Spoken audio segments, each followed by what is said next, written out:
అందరికీ నమస్కారం. Welcome to our channel. మన దేశవ్యాప్తంగా అలాగే రెండు తెలుగు రాష్ట్రాల్లో ఉన్నటువంటి రైతులకైతే కేంద్ర ప్రభుత్వం మరొక పెద్ద శుభార్త అయితే తీసుకొచ్చిందండి. ఇక రిపబ్లిక్ డే కానుక రైతుల ఖాతాల్లోకి 2,000 రూపాయలు జమ అవుతున్నాయండి.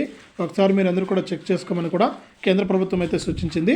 ఇక ఈ పెండింగ్ డబ్బులు అనమాట, గతంలో ఆల్రెడీ డబ్బులు అయితే వేశారు. ఈ పీఎం కిసాన్ 15వ విడత డబ్బులు, ఆ 15వ విడత కింద గతంలో ఎవరైనా సరే ఈకేవైసీ చేసుకోకుండా ఉన్నా, అలాగే వివిధ కారణాల చేత ఎవరైనా అప్లై చేసుకోలేకపోయినా కూడా వారందరికీ కూడా మనకు కేంద్ర ప్రభుత్వం అవకాశం అయితే కల్పించింది. ఇక అప్పట్లో ఎవరైతే మనకు డబ్బులు పడని రైతులు, అలాగే అప్లై చేసుకున్న రైతులు ఎవరైతే ఉన్నారో వారందరికీ కూడా ఇప్పుడు తాజాగా మనకు ఈ పీఎం కిసాన్ డబ్బులు అయితే పడుతూ ఉన్నాయండి, పెండింగ్ డబ్బులు. కాబట్టి రైతులు అందరూ కూడా మీరు ఒకసారి చెక్ చేసుకొని మీకు ఈ డబ్బులు వస్తుందా రాదా అని కూడా మీరు చెక్ చేసుకోవచ్చు. అంటే గతంలో కేవలం పడని వారికి మాత్రమే. ఇక ఈ డబ్బులు ఇంకా మీకు పడకుండా ఉంటే మీరు ఏం చేయాలనేది కూడా నేను చెప్తానండి. ఆ వివరాలన్నీ కూడా చూసే ముందు వీడియోని లైక్ చేయండి, షేర్ చేయండి.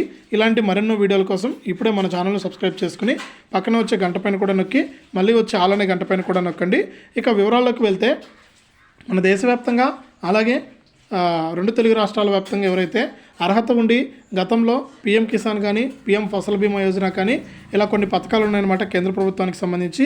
అలా డబ్బులు జమ కాని రైతులు ఎవరైతే ఉన్నారో వారికైతే కేంద్ర ప్రభుత్వం మరొకసారి రిపబ్లిక్ డే కానుక డబ్బులు అయితే విడుదల చేసిందండి. ఇక గతంలో పడని రైతులందరికీ కూడా ఈకేవైసీ చేసుకోని కారణంగా, అలాగే బ్యాంక్ ఖాతాలకు ఆధార్ ఫోన్ నెంబర్ లింక్ లేని కారణంగా చాలామంది రైతులకైతే డబ్బులు అయితే జమ కాలేదు. ఇక అటువంటి వారందరికీ కూడా ఇప్పుడైతే పడుతూ ఉన్నాయి. ఒకసారి మీరు మీ యొక్క బ్యాంక్ ఖాతాలను చెక్ చేసుకుని మీకు డబ్బులు వస్తాయో లేదో కూడా తెలుసుకోవచ్చు అనమాట. ఇది మనకు పీఎం కిసాన్ పెండింగ్ డబ్బులకు సంబంధించి.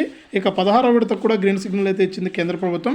వచ్చే నెల చివరి వారంలో లేదా మొదటి వారంలో అయితే పీఎం కిసాన్ 16వ విడతకుందా విడతకు 4,000 రూపాయల చొప్పున జమ అయ్యే అవకాశం ఉందని కేంద్ర ప్రభుత్వం అయితే తెలిపింది.